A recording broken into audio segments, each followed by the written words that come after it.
Let's be clear. Success doesn't mean you have to stay abroad forever. In fact, the real questions are, when should you leave? How do you define success? And why should you even consider coming back? This video is for Gen Zs and millennials because let's face it, for people from older generations, a return will only happen if a dramatic change of heart shakes their very being.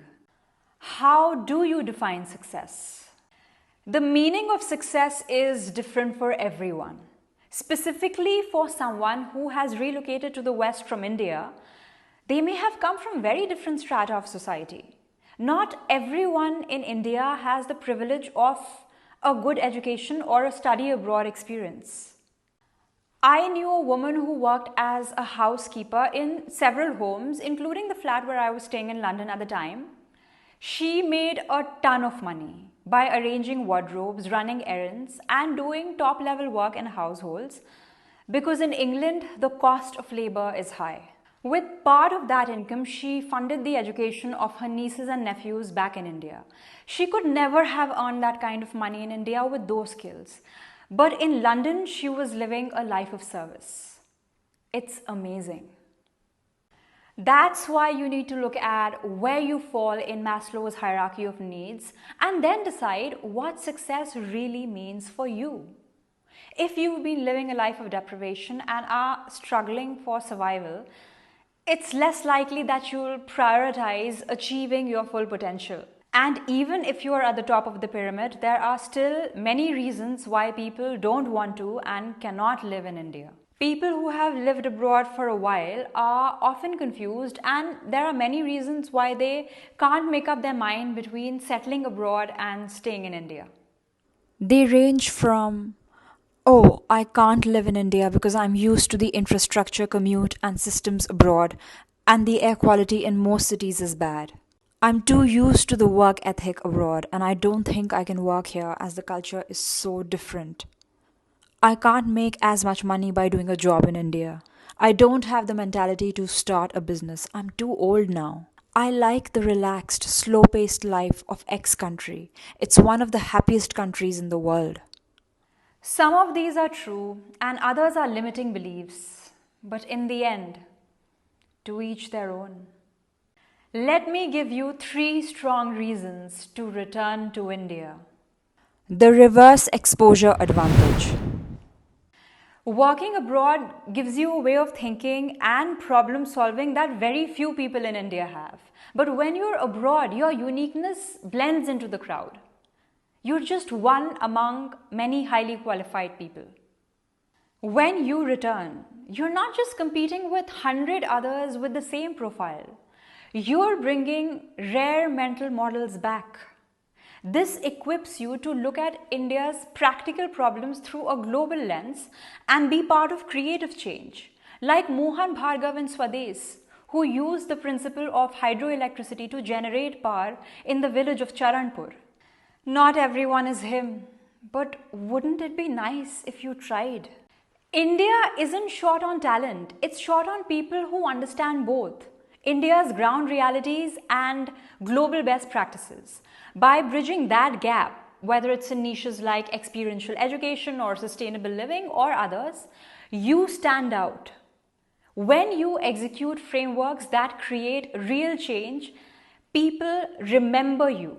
Back home, that asymmetry works in your favor, leading to faster leadership tracks, greater recognition, and even the ability to influence decision makers for policy change. The rooted success factor. I always felt like a guest abroad, even though I easily blended in and was adaptable. Deep down, I knew that my stay had an expiration date. Even the rooms in my London flat didn't feel personalized, unlike my flat in Bangalore. Success abroad often feels rented. You're a visitor. Or at least I felt that way. In India, success feels owned. And I don't just mean professional success. It's tied to family, culture, and roots, and that amplifies the emotional payoff. Being involved in your family's life and having them being part of yours makes success feel more complete. Today, the narrative has shifted. Earlier, returning was seen as giving up. Now it's a flex. Those who consciously choose to return are seen not as people who fail to settle, but as visionaries redefining success. Being part of the Indian story. Abroad, you are contributing to a story already written, or at least one where you may never hold the reins. Many NRIs quietly carry fears like, will I live in regret if I never go back to India? What if I fail in India and regret moving back? If the second one overwhelms you, then don't come back. Your sanity is important. But for many, returning is the only way to find closure. It's about proving to yourself that you can succeed at home too, not just abroad. That decision removes a lifelong shadow of doubt. More than money and title, it gives you a sense of legacy and impact, something priceless and rare. When to return? You should come back when you have achieved certain milestones that you define. Creative expansion is unlimited, so you can never feel fully satisfied, which is why clear decision making is important. Let's say you have achieved a certain level of mastery in your career. You have enough clarity about the positives and negatives of life abroad. You feel content about the level of exposure you've had, and you have explored multiple aspects of the culture. So there are no lingering what ifs in your mind. That's the inflection point when you can confidently say, yes, I want to go back to India for X, Y, Z reasons. And those reasons should be yours, not anyone else's. Take full responsibility of your decisions and actions so that you can reach a zone of no regret. That's the true bliss point. But please remember, everything won't be smooth sailing when you come back. I promise you, it won't be. When I decided to come back to India, someone said to me, "You're not giving your degrees too much importance. All the jobs you had came from that education." I said, partly true, but that doesn't mean the system is right. You're giving it too much power without questioning it.